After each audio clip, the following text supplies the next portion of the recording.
sobre o uso da ventilação não invasiva pós-extubação. Então, como utilizar a ventilação não invasiva de forma segura após a extubação.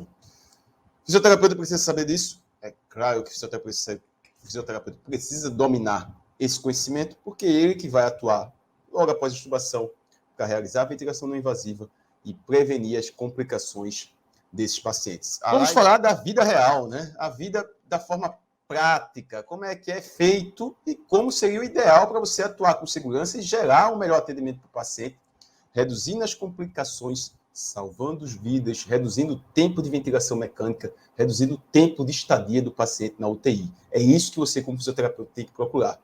Gerando esse resultado, o que é que acontece? Você tem reconhecimento profissional, você é visto de uma forma diferenciada e consegue progredir mais rápido na carreira. A VNI aqui é uma imagem de um paciente pós-extubação fazendo o uso da ventilação não invasiva. Então, está aqui ó, o ventilador, o paciente fazendo uso da ventilação não invasiva com a máscara oronasal, com um filtro, tampei aqui o rosto do paciente, com a traqueia para facilitar a conexão do ventilador, pressão de suporte de 10, PIP de 10, paciente ventilando em pressão de suporte no modo não invasivo.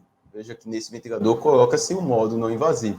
Então, está o paciente posicionado a 45 graus, um pouco mais que 45 graus, fazendo uso da ventilação não invasiva após extubação. E você vai atender esse paciente e muitas vezes vai ver a imagem no livro, a imagem em algumas apresentações, já aquele negócio bem organizado, mas isso é a vida real, é como você vai pegar na maioria das vezes o paciente logo após extubação. E quando você utiliza essa ventilação não invasiva após extubação, tem os riscos que pode ter complicação com esse paciente. Você tem que saber tomar a decisão de maneira assertiva.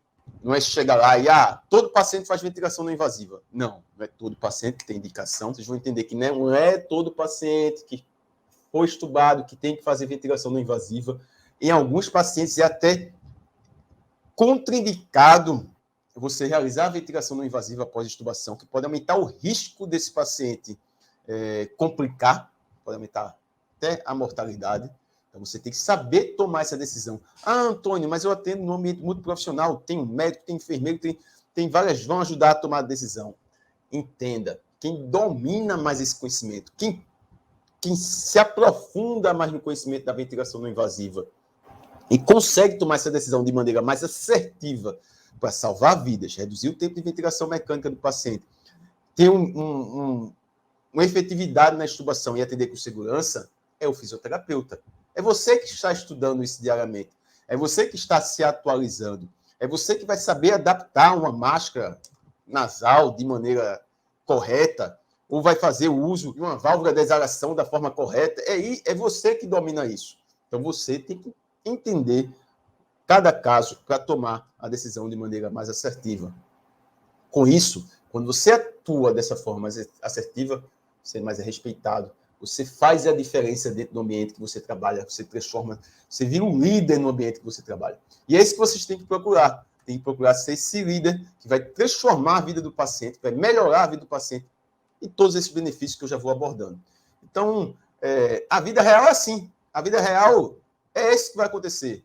Vão chegar para vocês e vão dizer, físio, tem como fazer uma VNIzinha nesse paciente que ele está cansando após extubação? O paciente está cansando, está caindo em saturação, está com uso de musculatura acessória, a gasometria já está com acidose respiratória. Vamos fazer VNI nesse paciente para ver se dá uma chance para ele. Será que esse paciente tem indicação? Vocês vão ver que não. Esse paciente, nesse exemplo que eu dei agora, um paciente que entrou em insuficiência respiratória após extubação, que tinha passado totalmente bem no teste de respiração espontânea, foi extubado, entrou em insuficiência respiratória, logo após extubação, esse paciente tem grau de evidência de não fazer a VNI como maneira de curativa, mas progredir logo para a intubação, já que o risco dele se manter na VNI é alto, já que ele entrou em insuficiência respiratória e você não sabe nem a causa direito que está levando a essa insuficiência respiratória após a extubação. Então, claro que cada caso é um caso concreto, por isso que você tem que interpretar bem para gerar a melhor intervenção, mas é isso que vai acontecer muitas vezes. Físio, faz a venise nesse paciente. E você tem que se adiantar, tem que estar preparado, tem que ter o conhecimento para gerar a melhor intervenção. Conhecimento teórico, conhecimento prático, iniciativa e atitude, que são os pilares da minha formação, do método fisioterapia intensiva, do método FCR, é você pautar toda a sua atuação no conhecimento teórico, conhecimento prático, iniciativa e atitude.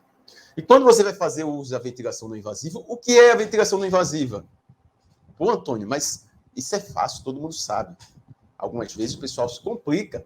Muitas vezes vocês vão ver que vai estar dentro do ambiente da terapia intensiva e vão dizer, não vão saber diferenciar um CPAP de um BIPAP e vão dizer, que ventilação não invasiva é só BIPAP, é só CPAP. Não. Ventilação não invasiva é o uso da ventilação mecânica sem uma via aérea avançada, sem um tubo orotraqueal, sem uma cânula traqueostomia, sem uma via aérea endotraqueal. Então, é quando você utiliza máscaras, interfaces. Então, se você utiliza uma máscara nasal, ventilação não invasiva, podendo colocar qualquer modo ventilatório nessa máscara nasal, vai ser ventilação não invasiva. E se eu utilizo um PCV com a máscara nasal, é ventilação não invasiva. É correto? Vai ter efeito para o paciente? Vamos ver durante a live. Se eu uso um modo de CPAP com a máscara nasal, é ventilação não invasiva? É ventilação não invasiva. Então, ventilação não invasiva é quando você utiliza uma interface, não um tubo orotraqueal, uma cânula traqueostomia. Então, se você utilizar um tubo orotraqueal, uma cânula deixa de ser ventilação não invasiva e vira ventilação mecânica invasiva.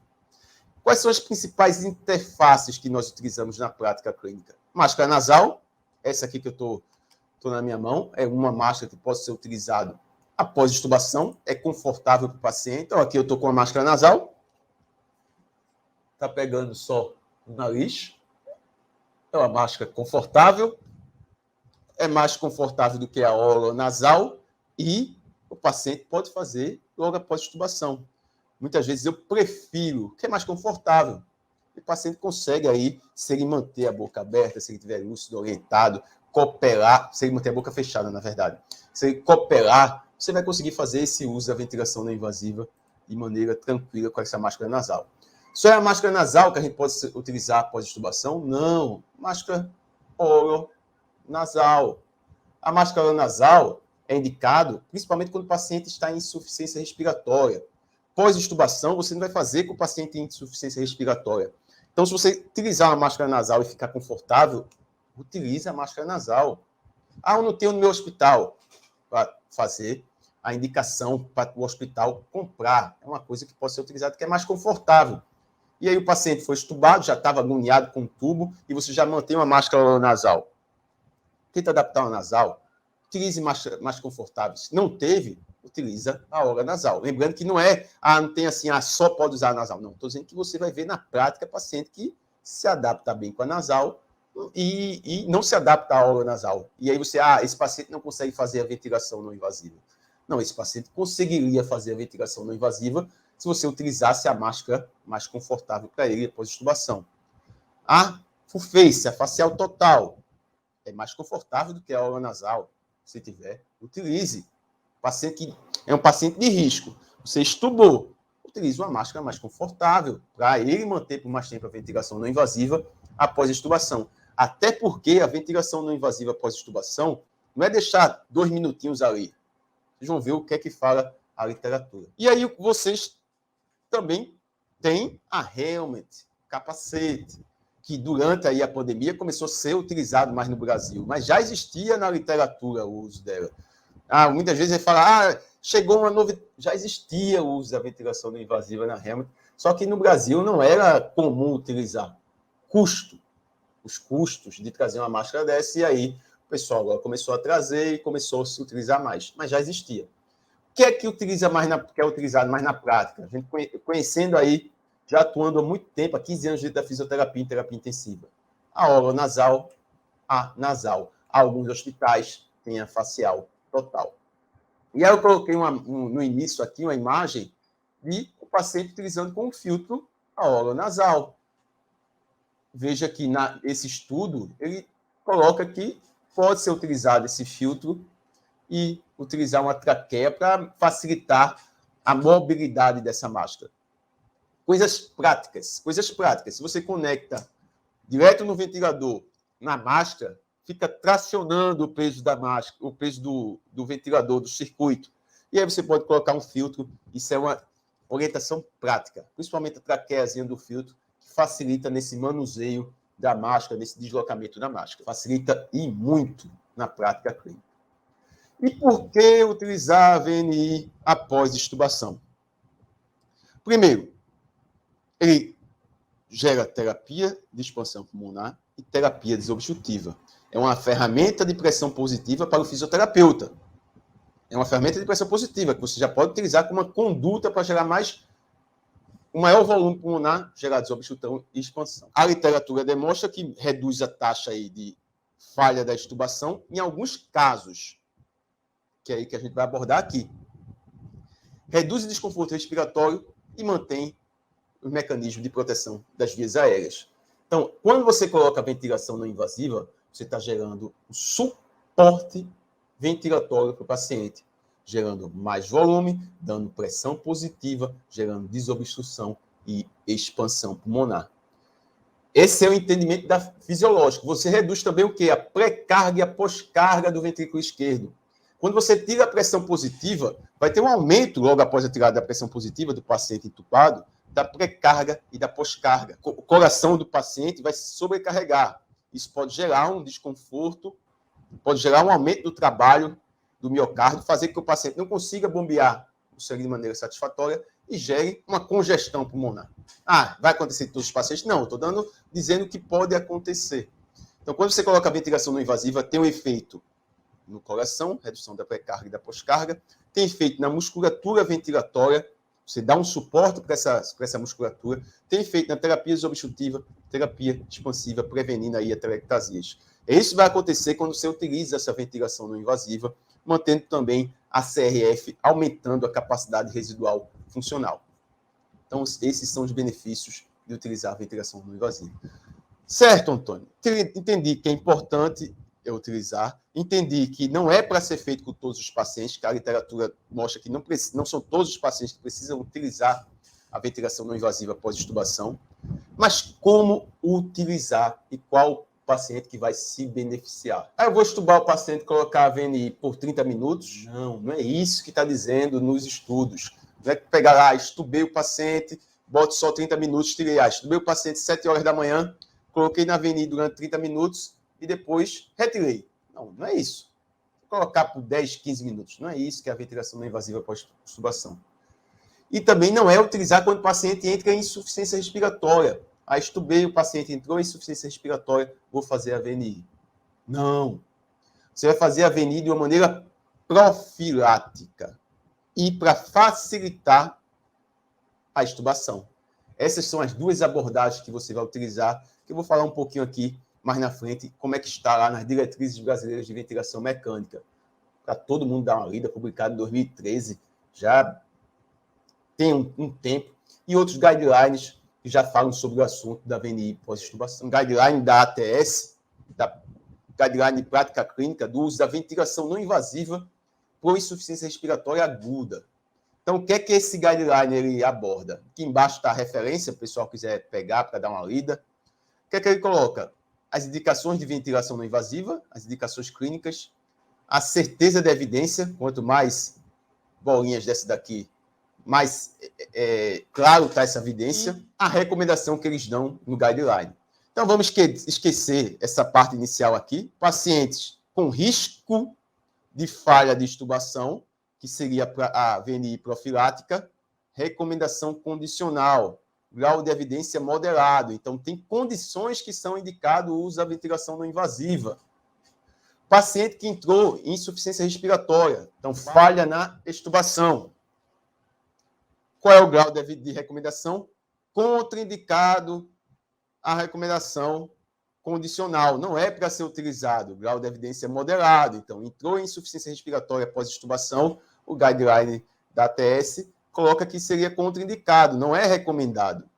E o paciente que tem hipercapnia durante o desmame, recomendação condicional para utilizar. Então, o paciente que fez hipercapnia durante o desmame, não é extubação, durante o teste de respiração espontânea, ele tem um grau de evidência maior para se utilizar a VNI como critério aí de facilitar o desmame da ventilação mecânica, a extubação. Mas você tem que ter uma equipe bem treinada nessa fase aí que eu vou abordar em relação a esses pacientes hipercápnicos. Então, pegando esses 3 pontos, você identifica o quê? Pós-extubação, paciente que tem risco alto de falhar, recomendado. Paciente que tem hipercapnia durante o teste de respiração espontânea, que tem doença pulmonar obstrutiva crônica e faz hipercapnia, recomendado. E o paciente que entra em insuficiência respiratória após extubação. E será que na nossa prática clínica o uso é baseado em evidências científicas ou é em querência e achismo? É isso que a gente tem que mudar. Vocês que estão dentro da terapia intensiva, todos nós que estamos dentro da terapia intensiva, temos que pensar sempre o que é mais benéfico para o paciente e o que vai ser, que você vai realizar a intervenção que vai ser de menor risco e vai ter maior benefício para o paciente. Então, não é fazer de forma aleatória, vamos fazer com todo paciente. Não, você tem que definir prioridades dentro da terapia intensiva e ver se sua conduta gera resultado. E é de acordo com a literatura científica. Não é por achismo, não é fazer a conduta de maneira aleatória. Você tem que entender, interpretar, avaliar o caso concreto e aí gerar a intervenção de acordo com a literatura científica. Tem uma pergunta chegando aqui do Washington, fisioterapeuta, no YouTube. No paciente com instabilidade hemodinâmica, choque, por exemplo, o que é possível ser feito para deixar ele hemodinamicamente estável e evoluir para a VNI? Já que nesse caso é contraindicada a VNI. Washington, quando você pega um paciente que está em instabilidade hemodinâmica, o paciente ele tem que ser controlado através de condutas médicas de instabilidade hemodinâmica. O médico pode utilizar o uso de drogas vasoativas para aumentar a pressão ou fazer hidratação. O paciente pode estar desidratado e melhorar aí essa pressão. Então, é uma conduta médica. Você, como fisioterapeuta, o que é que você tem que se posicionar? Olha, o paciente está chocado, o paciente está com uma pressão arterial média aí de 50 milímetros de mercúrio. Se colocar a pressão positiva para esse paciente, que ele está hipovolêmico, vamos dar exemplo que esse paciente está hipovolêmico, vai piorar, vai reduzir o retorno venoso. Reduzindo o retorno venoso, o paciente vai cair mais a pressão. Você colocou seu conhecimento técnico, sua avaliação prática, e aí o médico vai colocar ou vai fazer a intervenção medicamentosa para esse paciente, para vocês, trabalhando em conjunto, gerar uma melhor intervenção. Veja que foi através de um conhecimento que você colocou isso em prática. E tem alguns pontos, alguns pacientes, eles vão ter uma falha muito importante, que não vai ter condição, o paciente tem que ir para ventilação mecânica invasiva. Então, cada caso é um caso concreto, mas você tem que ter esse conhecimento básico. Então, será que é usada baseada em evidências? Na prática clínica, tem que ser. Faça sua parte. Faça sua parte. Não deixe os outros. Porque aqui faz. Eu trabalho. Quantas vezes eu já escutei isso? Eu trabalho há muito tempo e sempre foi feito assim. Eu trabalho muito tempo na terapia intensiva, sempre foi feito assim. Aí eu sempre gosto de falar. Não sei quantos anos atrás não existia antibiótico. E os pacientes morriam por infecções simples. Quando o antibiótico chegou, os pacientes começaram a viver mais. E aí passaram de morrer de doenças contagiosas para doenças crônicas. Isso é uma evolução. Então, não é porque é uma coisa que sempre foi feita, nunca era feita de uma forma, vai ser feito para o resto da vida. Não, as coisas vão se atualizando. Então, se você tem um conhecimento, melhore a prática do seu ambiente de trabalho. Sempre pautado na evidência científica, sempre demonstrando o que é que você vai fazer e sempre gerando a melhor intervenção para o paciente, que é mais benéfica e a que não causa lesão para o paciente. É isso que você tem que pensar sempre. Vamos lá, que tem muito mais conteúdo. E aí, esse fluxo, esse algoritmo, né, de VNI pós-extubação, que está lá nas diretrizes brasileiras de ventilação mecânica, publicado em 2013. Veja que foi publicado em 2013, esse guideline da ATS é de 2017, bate o que já era falado nas diretrizes de ventilação mecânica de outra forma, mas VNI pós-extubação. Qual a indicação lá nas diretrizes? O paciente foi submetido a um teste de respiração espontânea. Lembra lá, teste de respiração espontânea pode ser feito em pressão de suporte, CPAP ou PSAT. O paciente vai ser deixado de 30 minutos a 2 horas. Falhou no teste de respiração espontânea. E aquele paciente que é DPOC e apresenta hipercapnia, seria a VNI facilitadora. Seria esse caso aqui, ó. O paciente que tem hipercapnia durante o desmame. Esse paciente se beneficiaria de estubar e fazer a VNI. Mas não é fazer a VNI por 30 minutos, 24 horas contínuas de ventilação não invasiva. É manter na VNI por 24 horas. E aí você precisa de uma equipe treinada, uma equipe que mantenha a monitorização, que fique vendo se o paciente apresenta critérios de falha dessa VNI facilitadora. Não é deixar por deixar. Então, essa é uma das indicações de VNI pós-extubação. Lembrando, tem que ter uma equipe treinada, tem que ter monitorização, tem que estar lá em cima do paciente 24 horas. Isso, uma vez eu conversando com um fisioterapeuta que era da parte de traumato, e durante a pandemia, ele teve que... entrou no ambiente hospitalar, e ele, porque tem um outro fisioterapeuta de um outro hospital, terapia intensiva, que disse que achava que a fisioterapia não tinha que ter 24 horas na terapia intensiva. E eu perguntei, por quê? Não, porque se tiver intercorrências, não tem nada a ver com a fisioterapia. É claro que tem a ver com a fisioterapia. A fisioterapia atua na prevenção, na promoção e na reabilitação do paciente dentro da terapia intensiva, fazendo com que o paciente reduza o tempo de ventilação mecânica, reduza o tempo de estadia na UTI e reduza a mortalidade. E fazer uma VNI facilitadora é um exemplo claro dessa atuação do fisioterapeuta durante 24 horas. Isso é um exemplo, eu poderia dar 100 exemplos aqui. Então, você, como fisioterapeuta, tem que dominar isso, tem que entender, posso manter o paciente lá na máscara nasal, vamos trocar, coloca máscara facial, vai fazendo, girando essas interfaces para reduzir a sobrecarga sobre o rosto do paciente e o paciente aí manter por mais tempo essa VNI facilitadora. Pode ter variação desse tempo? Pode. Eu estou dizendo o que está dizendo na literatura.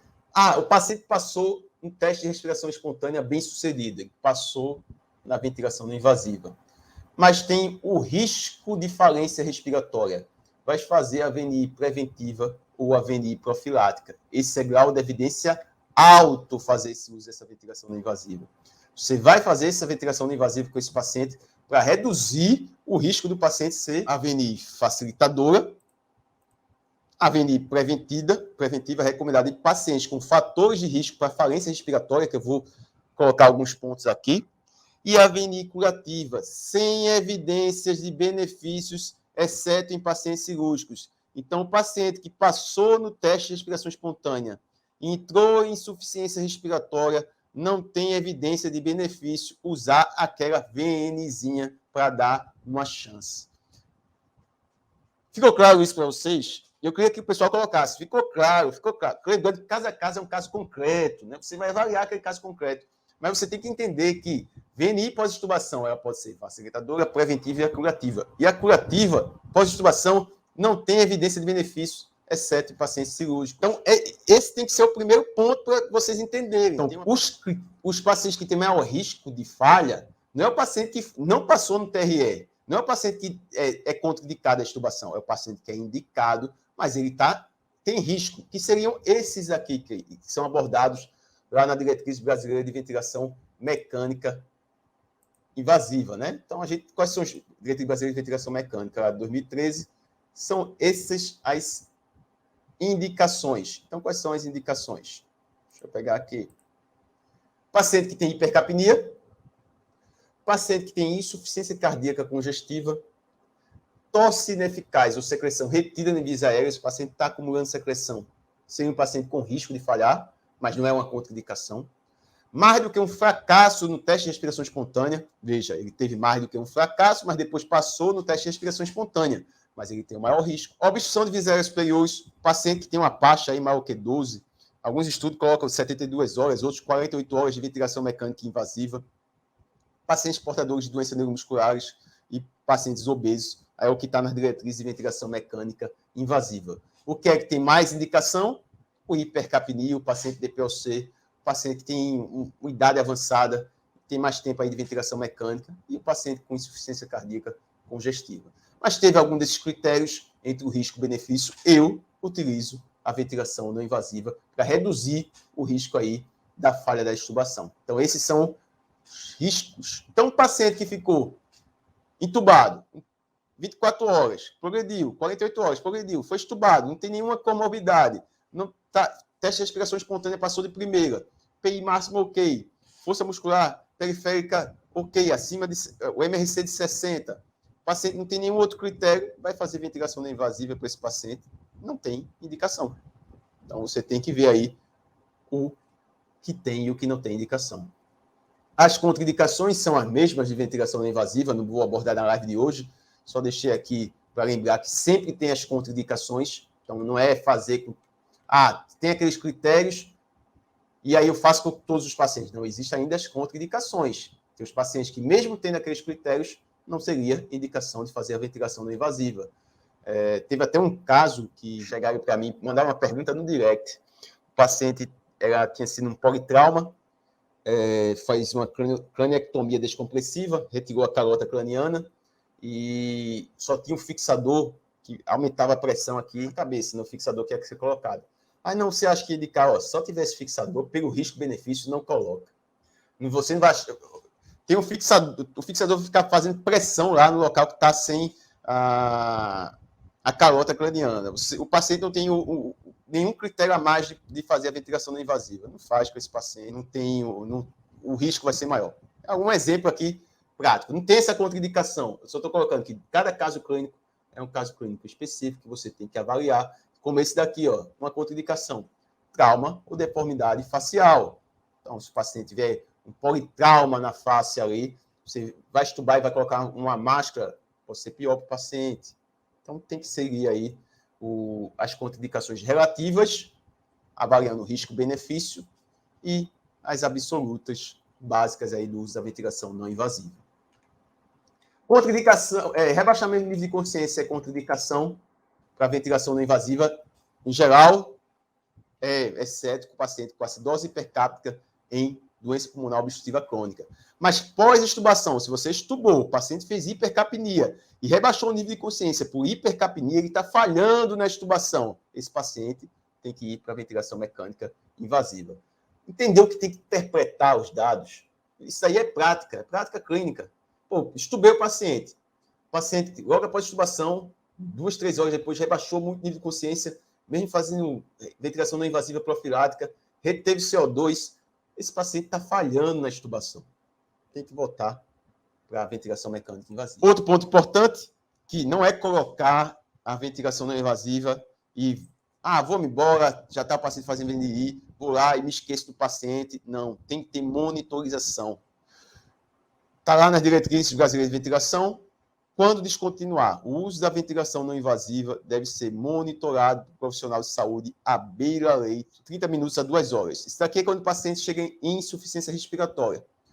Um paciente pós-extubação, você pode deixar esse paciente por mais tempo na VNI como VNI profilática ou como VNI facilitadora.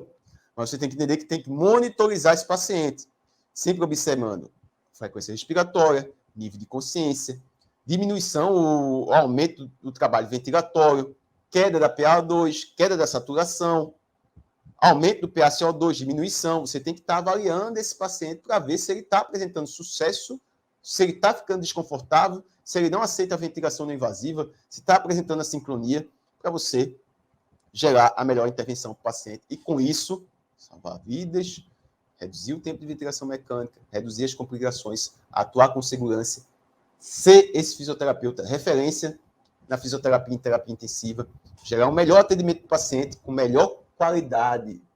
É isso que a gente tem que sempre pensar. Como atuar com excelência com os pacientes. Tem que ter esse conhecimento. Não é fazer por achismo. Tem que ter conhecimento teórico, conhecimento prático, iniciativa e atitude.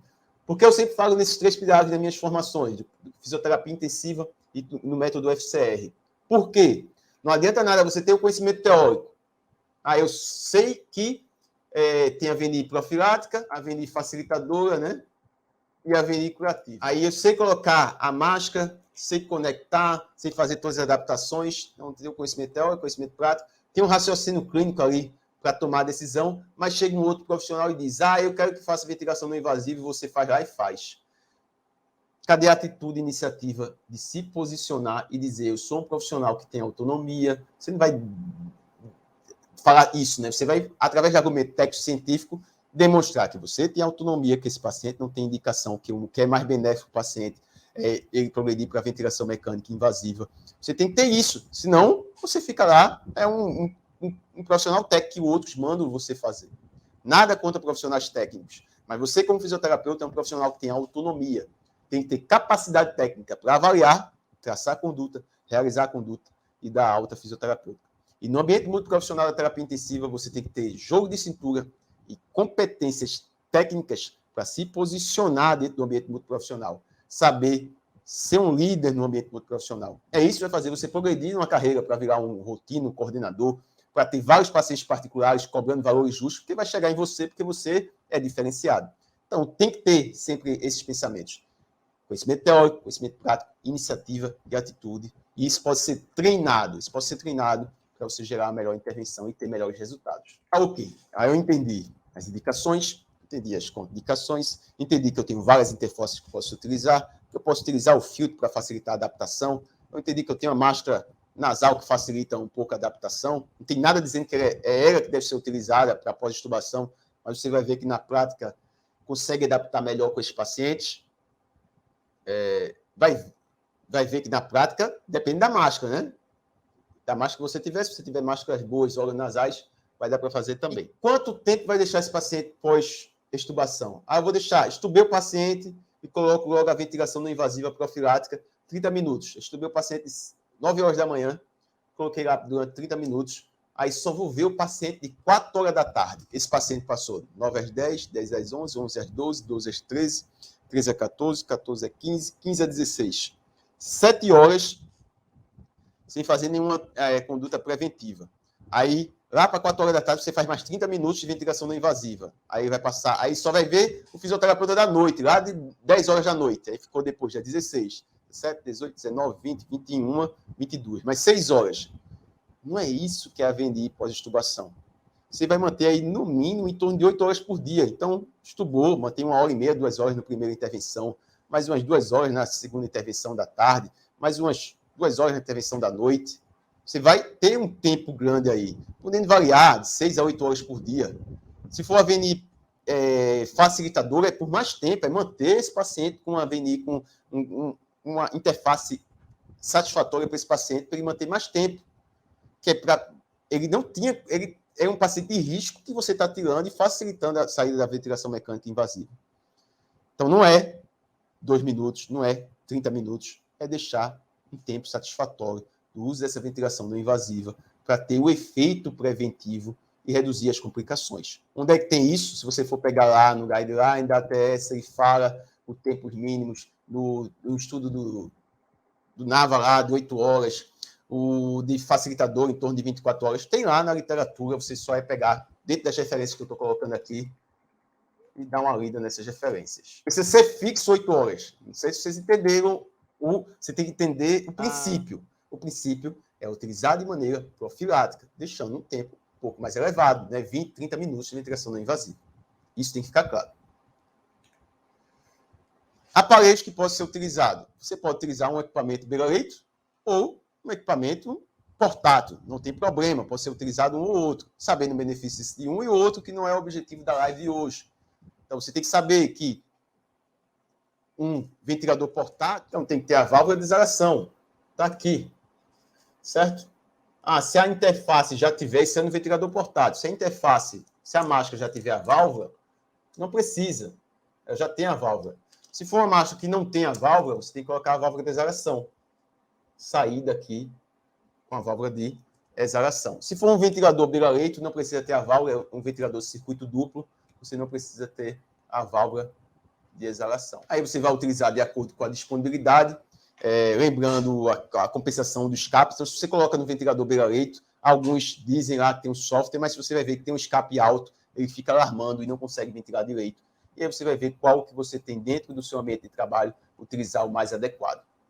Tem que observar as assincronias, observar se tem duplo, se tem disparo ineficaz, se tem duplo disparo, se tem alto disparo, se tem uma ciclagem prematura, uma ciclagem tardia. Isso pode fazer que o paciente se adapte melhor ao uso da ventilação não invasiva ou não.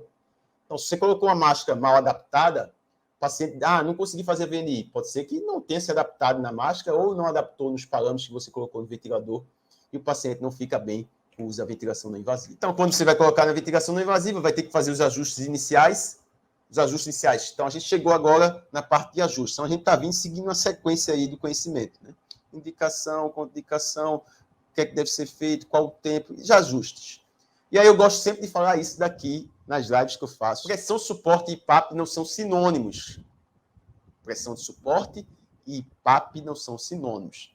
Então, você não vai colocar... Se você colocar uma pressão de suporte de 15, você não coloca necessariamente o IPAP de 15. O IPAP é a pressão possível inspiratória nas vias respiratórias. É a pressão máxima atingida.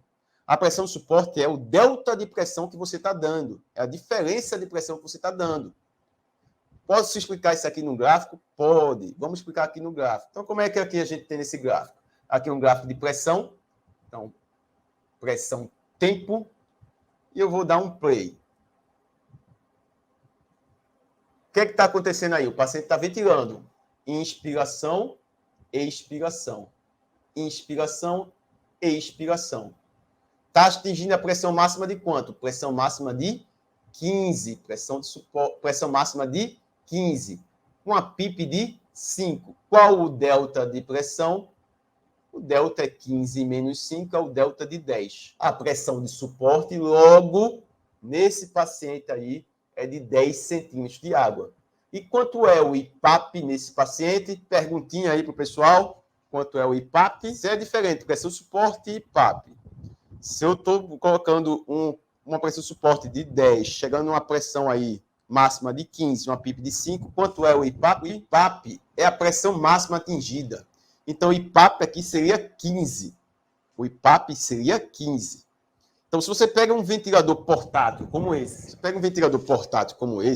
que você vai dar vai ajustar o IPAP. Deixa eu ver como é que fica melhor para vocês. Você ajusta o IPAP. Você está dando a pressão máxima quando você ajusta o IPAP e o EPAP. O IPAP é a pressão máxima. Quando você pega um ventilador beira-leito, que você ajusta a pressão suporte, você está ajustando o delta de pressão. Você está ajustando o delta de pressão. Simples.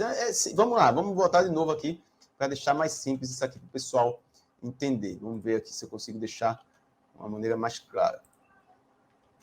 Então, no ventilador portátil, eu vou ajustar o IPAP. Aí você colocou lá no ventilador IPAP de 15, e EPAP de 5. Quanto é que vai ter de delta? 10 centímetros de água. Isso é no ventilador portátil. Se você chega lá no ventilador beira-leito, que você ajusta a pressão de suporte, se você coloca a pressão de suporte de 15 e um IPAP e uma PIP de 5, quanto é que vai ser a pressão máxima atingida? 15 mais 5, vai ser 20. Entenderam a diferença? É a pressão máxima em 15. Aqui é a pressão máxima de 15. Certo? É o IPAP. A pressão de suporte é o delta. A pressão de suporte é o delta. O IPAP é o máximo. É a pressão máxima. Então, quando você ajusta o IPAP e o EPAP no ventilador portátil, o BIPAP, você tem que sempre ver qual a diferença dos dois. Que essa diferença é que vai gerar o volume. É o que está dando de pressão de suporte. Então, se você pegou um IPAP de 10 e o EPAP está em 5, e você aumenta o EPAP de 5 para 8, e não aumenta o IPAP, você reduziu o suporte que estava sendo dado de 5 centímetros de água, para 2 centímetros de água. Então, o paciente vai ventilar com suporte de 2 centímetros de água, porque você não ajustou o IPAP. Então, quando você ajusta o EPAP no BIPAP, muitas siglas, né? Quando você ajusta o EPAP no BIPAP, você tem que ajustar o IPAP também, se você quer dar o mesmo delta de pressão. Já se você está no ventilador beira-leito, um ventilador de UTI, e você está ajustando a pressão de suporte na ventilação não invasiva, se você aumenta a PIP, você não necessariamente precisa aumentar a pressão de suporte, porque ela já vai subir junto com a PIP ali. Ela vai ser mantida a mesma pressão de suporte. Então, se eu pego um ventilador portátil, eu ajusto IPAP e EPAP. IPAP e EPAP. Se eu pego um ventilador portátil, a maioria, eu vou ajustar o IPAP e o EPAP. Eu não ajusto o delta. Se eu pego um ventilador beira-leito, a maioria, eu vou ajustar a pressão de suporte na ventilação não invasiva e a PIP. Logo, a pressão de suporte já é o delta de pressão. Ele que vai gerar o volume. Para você utilizar, você vai sempre individualizar. Qual é o que a gente utiliza mais na prática? Pós-extubação. Ventilação não invasiva com BIPAP, 2 níveis de pressão. Podem colocar a pressão de suporte mais PIP ou BIPAP, IPAP mais EPAP. Mas você pode seguir uma sequência lógica de definir qual é o melhor parâmetro para utilizar com esse paciente. Então, primeira coisa, seleção do paciente. Esse paciente tem indicação de fazer ventilação não invasiva pós-intubação? Vai escolher lá como é que vai colocar a interface, vai selecionar o modo ventilatório e configurar. E vai conectar o paciente e fazer a monitorização. Sempre avaliando colaboração, pedindo para o pessoal ficar olhando junto com você, educar o paciente, motivar, explicar o porquê do uso da ventilação não invasiva. Não é só colocar a máscara da ventilação não invasiva. Tinha uma paciente mesmo, que ela depois foi trabalhar comigo no hospital, ela era fono, e ela ficou um tempo internada na UTI. E ela disse que, quando ela ficou internada em UTI, a pior agonia dela foi quando ela foi estubada e colocaram a ventilação não invasiva nela. Porque ela disse, me acordaram, tiraram o tubo e colocaram uma máscara apertada no meu rosto, não me explicaram nada, e eu fiquei lá agoniada, e era uma briga, e o pessoal forçando a barra. Veja, você tem que explicar, orientar, dizer o que, é que vai ser feito, por que vai ser feito com esse paciente. Então, selecionou o paciente, escolheu localização, interface, modo ventilatório, vai fazer a monitorização com esse paciente. Você pode iniciar com pressões mais baixas, então você inicia com a pressão mais baixa, a pressão um pouquinho mais baixa, vai subindo, aumentando gradualmente e fazendo a monitorização, para ver se o paciente está adaptado. Então, pode começar aí com 3 a 5 centímetros de água de EPAP, CPAP, né?